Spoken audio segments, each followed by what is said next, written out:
Well, you're definitely going to see me focus on education. It's a huge issue in our area. A lot of voters want to know where we're going with that in this whole state.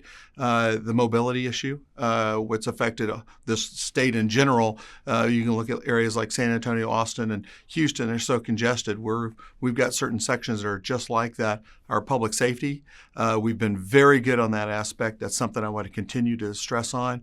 And we're going to have to find electricity and water. Those two things are going to be a giant issue for the booming population we have, and making sure that we're also at the same time gaining interest on where we're going with those taxes, how property taxes are going to be adjusted going further, especially with some of the push coming from some other directions that will be taken away from such things as education. Well, those are the things you have to work with municipalities. If you're not working with your cities or working with your counties, you're losing ground already. They're having their forecast, they're planning, they've been planning.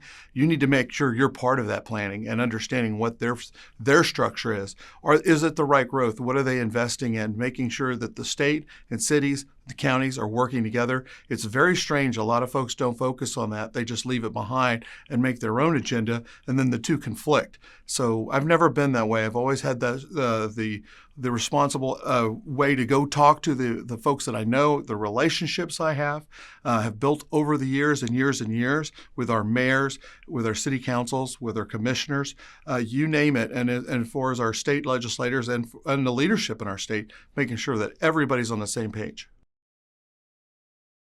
Well, I've done that my whole career. When you're elected already, coming from a city council, it's a nonpartisan. And so when I went to the state house the first time, it was a very easy way for me to transition to make sure that we were looking at bills together, making sure the bills were even strong, especially because it's no matter what, it's going to affect everybody the same way. The cities are made up very similar. The counties are made up very similar. We've got to work together to pass good legislation. And you also have a budget that you have to get through, and that goes on both sides. It doesn't just work on one party.